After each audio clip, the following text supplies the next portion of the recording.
Hello friends, hello students. आप सबका फिर से वेलकम है हमारे यूट्यूब चैनल पे। हम आज तीसरे भाग की बात करते हैं। किस चैप्टर की हम बात कर रहे हैं? सामाजिक विज्ञान सोशल साइंस के हिस्ट्री के चैप्टर 1 की। और इसमें हमने पिछले 2 वीडियो में क्रांतिकारियों के बारे में पढ़ लिया था। अब हम स्टार्ट कर रहे हैं क्रांतियों का युग। क्रांतियों का युग मतलब 1830 से 1848 तक।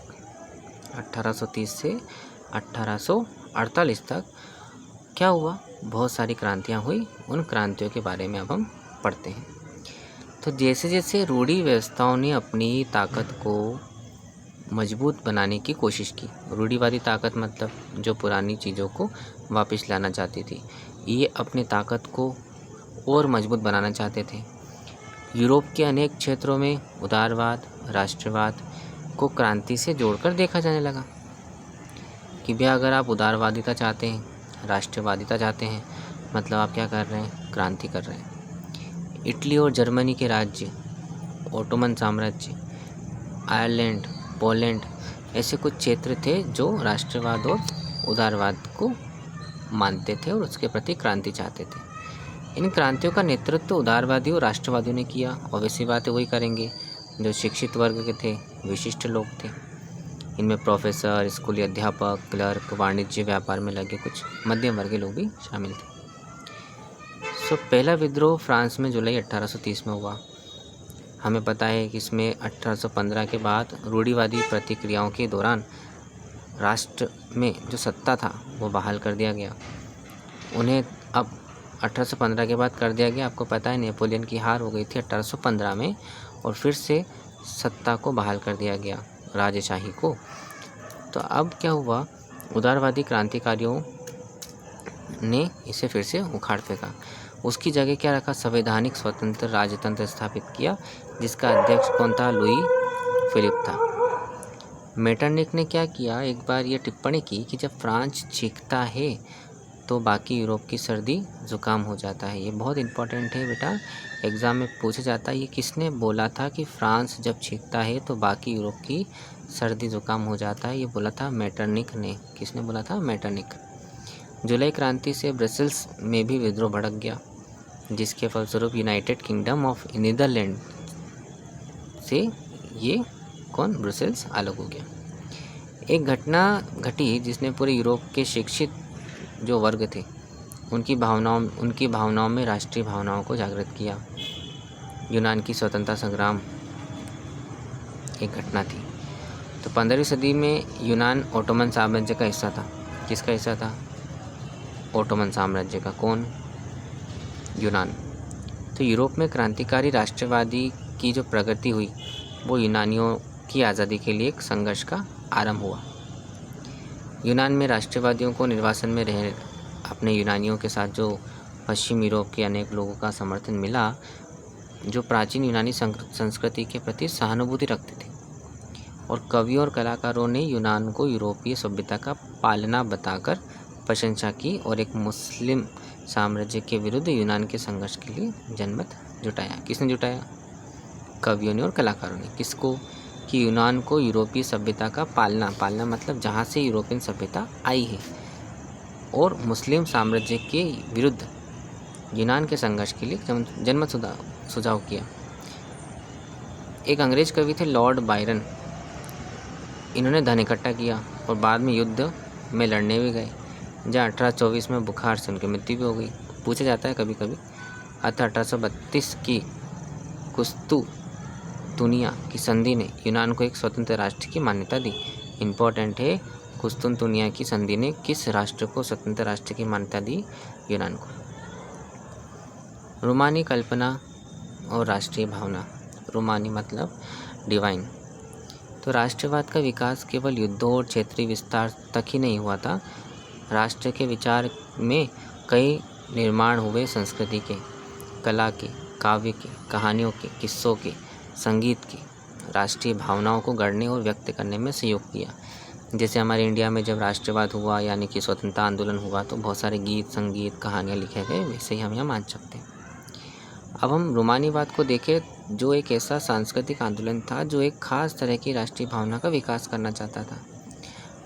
ठीक है, अब यहाँ पर एक आपको चित्र नज़र आ रहा है। यूजिन दियाक्रोवा नाम का एक आर्टिस्ट है, उसने अपनी पेंटिंग बनाई द मैस्कर एट कियोस।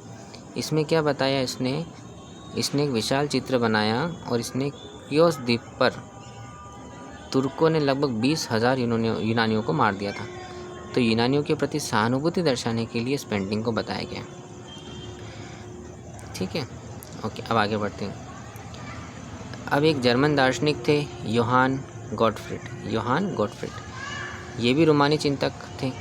इन्होंने दावा किया कि सच्ची जर्मनी संस्कृति आम लोगों में निहित थी। मतलब जो जर्मनी की सच्ची संस्कृति वो आम लोगों में है। राष्ट्र की भावना भी उनके लोकगीतों में है, जन संगीत में है, लोक नृत्यों में है, इनमें ही प्रकट होती है। फिर स्थानीय बोलियां, इनको बल दिया गया। स्थानीय लोक साहित्य को एकत्र करने और उनके प्राचीन राष्ट्रीय भावनाओं को वापस लाने में बड़ा जोर लगाया गया। खासतौर पर पोलैंड, जिसका 18वीं सदी के अंत में रूस, प्रशा और ऑस्ट्रिया जैसे बड़ी शक्तियों ने विभाजन कर दिया था। किसने? पोलैंड का विभाजन कर दिया था, रूस, प्रशा और ऑस्ट्रिया ने। पर पोलैंड एक स्वतंत्र भूक्षेत्र था नहीं, किंतु संगीत, भाषा, राष्ट्रीय भावना जीवित रखा हुआ था। उसने अपने संघर्ष में इन सब चीज़ों को जिंदा रखा। भाषा ने भी राष्ट्रीय भावनाओं के विकास में एक अच्छी भूमिका निभाई कि रूस के कब्जे वाले जितने भी लोग थे, पोलिश भाषा को स्कूल से बलपूर्वक हटाकर रूसी भाषा को हर जगह जबरन लादा गया, क्योंकि रूस ने कब्जा कर लिया था। अब 1831 में रूस के विरुद्ध एक विद्रोह हुआ, जिसे खासकर आखिरकार कुचल दिया गया और इसके अनेक सदस्यों ने राष्ट्रवादी विरोध के लिए भाषा को एक हथियार बनाया था। तो भाषा भी एक हथियार हो सकती है राष्ट्रवाद का, क्रांति का, ये हमें यहाँ पर देखने को मिलता है। आगे हम बात करते हैं भूख, कठिनाइयों और जन विद्रोह की। अब 1830 में का जो दशक था वो भारी था यूरोप के ऊपर, क्योंकि इस सदी में पूरे यूरोप में जनसंख्या बहुत तेज़ी से बढ़ी। 1830 की बात कर रहे हैं। नौकरी ढूंढने वालों की तादाद बहुत ज़्यादा बढ़ गई। ग्रामीण क्षेत्रों की अतिरिक्त आबादी कहाँ कर बस गई? शहरों में, जैसा आज हो रहा है हमारे इंडिया में। और जो शहर के लघु उत्पादक थे वो इंग्लैंड से आयातित माल, मतलब जो मंगा रहे हैं माल, मशीनों से मंगे सस्ते कपड़े जो आ रहे थे उससे प्रतिस्पर्धा कर रहे थे। यानी भैया जो अब मशीनों से काम हो रहा है वो इंसान तो कर नहीं पाएंगे, तो प्रतिस्पर्धा तो बहुत बढ़ गई। अब इंग्लैंड में औद्योगिकरण हुआ और महाद्वीप से ऊंचा था, बहुत स्तर से बहुत ऊंचा था।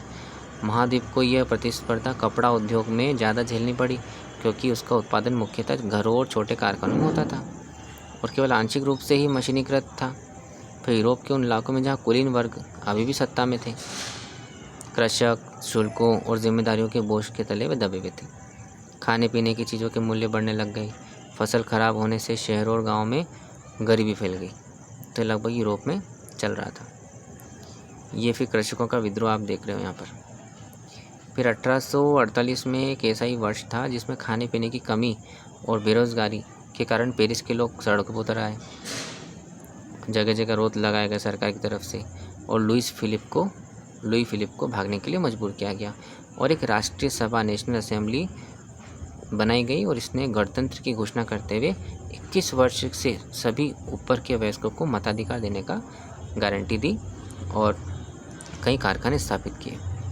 फिर 1848 के पहले 1845 में सिलेसिया में जो बुनकर हुआ करते थे, उन बुनकरों ने उन ठेकेदार के खिलाफ क्या करते विद्रोह कर दिया कि कच्चा माल देकर निर्मित कपड़ा लेते तो थे परंतु दाम बहुत कम देते थे। मतलब अगर मैंने किसी ठेकेदार को कपड़ा बना के दिया है तो मुझे बदले में कम पैसा देता था। तो ये घटना है, आप इसको आगे पढ़ सकते हैं। ठीक है, हम आगे बात करते हैं उदारवादियों की क्रांति।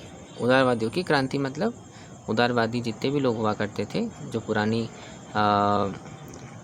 राजसत्ता को उखाड़ फेंक कर राजतंत्र की बात करते थे, उनकी क्रांतियों के बारे में बात करते हैं। अब 1848 में जब बहुत सारे यूरोपीय देश गरीबी, बेरोजगारी, भूखमरी से जूझ रहे थे उस समय के समानांतर पढ़े लिखे जो मध्यम वर्ग के लोग थे वो क्रांति भी कर रहे थे। फिर 1848 की घटनाएं, इसमें राजा को गद्दी छोड़नी पड़ी थी, गणतंत्र की घोषणा भी हो गई थी, पुरुषों को मताधिकार का हक भी मिल गया था। यूरोप के अन्य भागों में स्वतंत्र राष्ट्र अस्तित्व में नहीं आया था, जैसे कि Germany, Italy, Poland, Austria, Hungary. यहाँ उदारवादी जो मध्यम वर्ग थे, स्त्री पुरुष, उन्होंने संविधानवाद की मांग कर डाली कि हमें एक संविधान चाहिए और एक राष्ट्र चाहिए। उनके इस बढ़ते जन असंतोष का फ़ायदा उठाया और एक राष्ट्र राज्य के निर्माण की मांगों को आगे बढ़ा दिया। जर्मन इलाकों में बड़ी संख्या में राजनीतिक संगठनों ने फ्रैंकफर्ट शहर में मिलकर एक सर्व जर्मन नेशनल असेंबली के पक्ष में मतदान का फैसला लिया और 1848 में क्या किया, 831 निर्वाचित सदस्यों ने एक सजे धजे जुलूस में जाकर फ्रैंकफर्ट संसद में अपना स्थान ग्रहण कर लिया और ये संसद सेंट पॉल चर्च में आयोजित की गई। इंपॉर्टेंट है सेंट पॉल चर्च। और यहाँ पर जर्मन राष्ट्र के लिए एक संविधान का प्रारूप तैयार किया गया और इसे एक ऐसे राजा को सौंप दिया गया जो संसद के अधीन रहता था। और जब प्रशा के राजा फ्रेडरिक विलियम चतुर्थ को ताज पहनाने की पेशकश की गई तो उसने उसे अस्वीकार कर उन राजाओं के साथ दिया जो निर्वाचित सभा के विरोधी थे। मतलब राजा ने संसद के राजा होने का अधिकार था जो वो विरोध करके छोड़ दिया कि भैया मैं तो नहीं आ रहा। ठीक है। अंत में सैनिकों को बुलाया गया और असेंबली भंग होने पर मजबूर हुई। अब उदारवाद आंदोलन के अंदर महिलाओं को राजनीतिक अधिकार प्रदान करने का मुद्दा थोड़ा सा विवादास्पद था। पुरुष नहीं चाहते थे कि महिलाओं को अधिकार मिले, कुछ चाहते थे कि मिले, पर कन्फ्यूज़न में मामला था। महिलाओं ने अपने राजनीतिक संगठन स्थापित कर लिए, एक बार शुरू किए, राजनीतिक बैठकों और प्रदर्शनों में शिरकत भी की।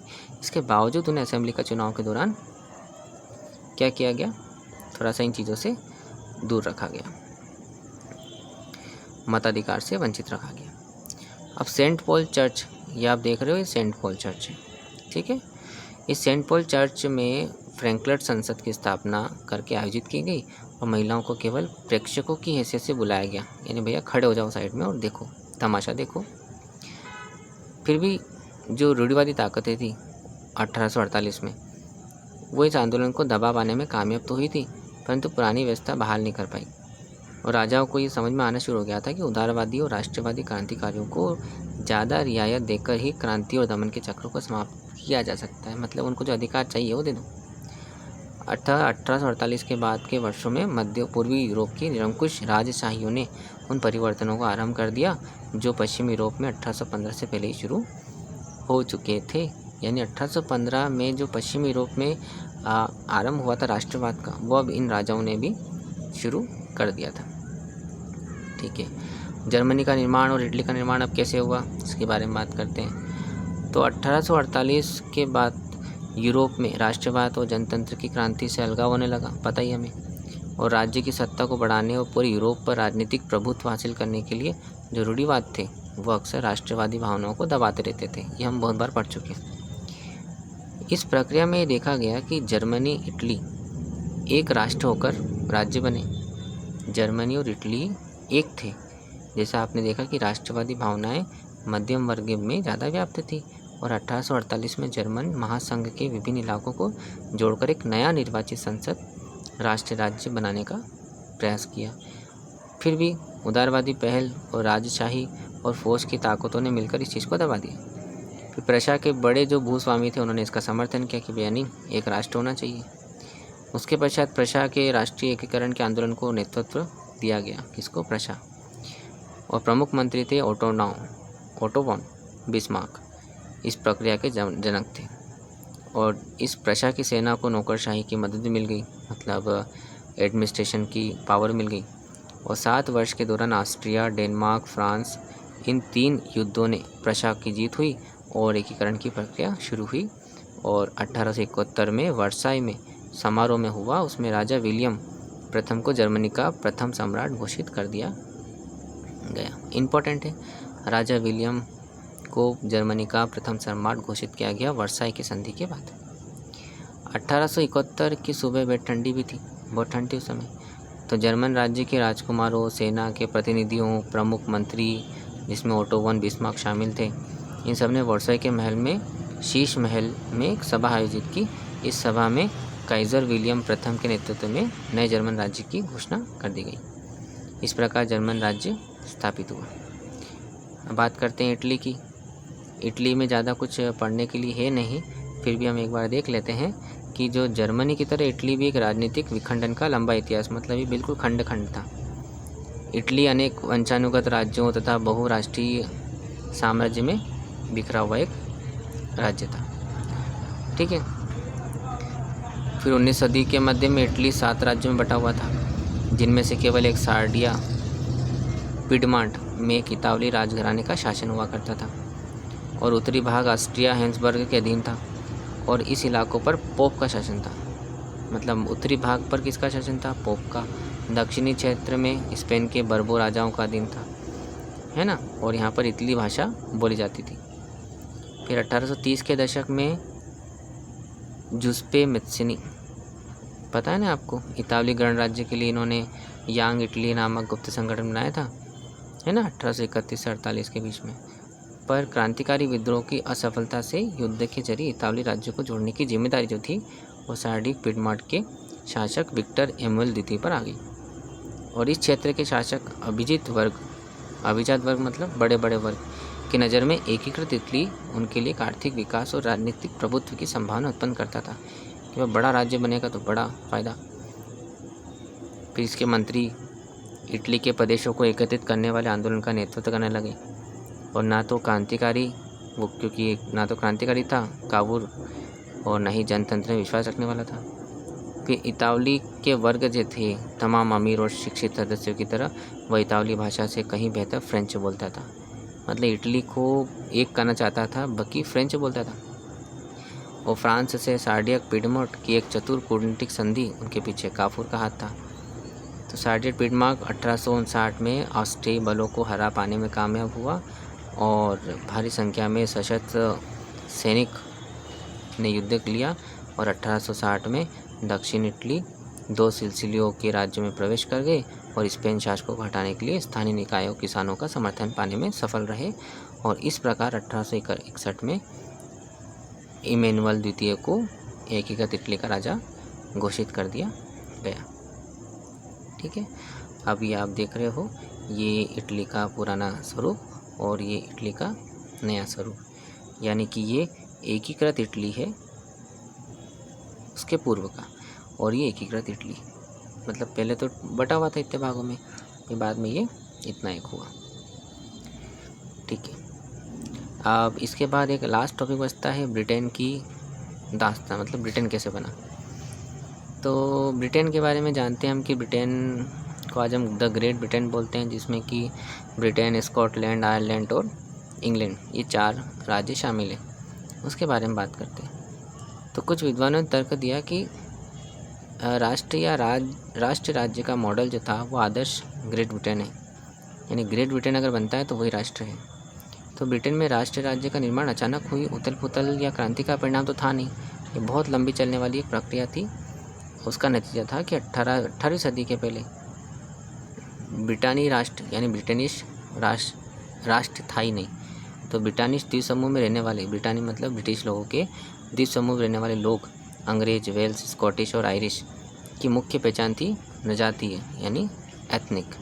इन सभी जातियाँ समूह की अपनी अपनी सांस्कृतिक, राजनीतिक और परंपराएं थी और जैसे जैसे आंग्ल राष्ट्र की धन दौलत, आंग्ल राष्ट्र मतलब ब्रिटानी राज्य की धन दौलत, अहमियत, सत्ता में वृद्धि हुई, तो इन लोगों ने क्या कर दिया, ऑस्ट्रिया, स्कॉटलैंड, आयरलैंड इन सबको मिलाकर एक राष्ट्र बना लिया और यूनाइटेड आयरिशमैन की अगुवाई में विद्रोह 1801 में आयरलैंड में बलपूर्वक दबा दिया गया और ब्रिटानी राष्ट्र की स्थापना की गई। सो ओवरऑल ये हमारे पास संवैधानिक यानी संविधान और राष्ट्रवादी राष्ट्र की पहचान के लिए इन सब लोगों ने इतना सारा जो बल प्रयोग किया, उदारवादी लोगों ने, रूढ़िवादी लोगों ने, राष्ट्रवादी लोगों ने अपने अपने सबके सहयोग दिए। इन सब के बाद हुआ क्या, राष्ट्र निर्माण हुआ, यानी कि स्वतंत्र राष्ट्रों का निर्माण हुआ। एक टॉपिक और बच जाता है राष्ट्र की दृश्य कल्पना। इस राष्ट्र की दृश्य कल्पना का एक शॉर्ट रिव्यू बता देता हूँ कि इस राष्ट्र कल्पना में जैसे हमारे इंडिया में शॉर्ट भारत को भारत माता के रूप में प्रदर्शित किया गया है, वैसे ही उस समय के यूरोप में स्वतंत्रता आंदोलन के समय स्वतंत्रता को नारी के रूप में प्रदर्शित किया गया था। ठीक है, इसमें से एक आप यह तस्वीर देख सकते हैं, ये है जर्मेनिया की तस्वीर। किसकी? जर्मेनिया, जो किसने बनाई थी? चित्रकार फिलिप वेट ने। इसमें जर्मेनिया के चित्र को सूती झंडे पर बनाया गया है, जो कि सेंट पॉल चर्च की छत पर से लटकाना था, जहाँ पर 1848 में फ्रैंकफर्ट संसद बुलाई गई थी। ठीक है, अब यहाँ पर एक साइन नज़र आ रहा है। इस साइन में ये सब चीज़ें हमें याद करना है कि टूटी हुई बेड़ियाँ किसका प्रतीक है? ये वाली टूटी हुई बेड़ियाँ आज़ादी का प्रतीक है। बाज, छाप, कवच, ये जर्मन साम्राज्य की प्रतीक शक्ति है। बलूत पत्तियों का मुकुट, ये रहा मुकुट, यह मुकुट किसका प्रतीक है? बहादुरी का। तलवार, मुकाबले की तैयारी का। तलवार पर लिपटी जैतून की पत्ती, ये शांति की चाह है। लाल सुनहरा तिरंगा, ये राष्ट्र का झंडा है। और उगते सूर्य की किरण एक नए युग की सूत्रपात है। इस सबको मिला के ये साइन बनाया गया। ठीक है, सो ओवरऑल ये चैप्टर हमारा कंप्लीट हुआ, और इसके बाद हम नेक्स्ट टॉपिक या नेक्स्ट चैप्टर की बात अगले वीडियो में करेंगे। आई होप आपको ये सब चैप्टर समझ में आ गया होगा। आप बार बार इसको देख सकते हैं और रिवाइज कर सकते हैं। Thank you everyone.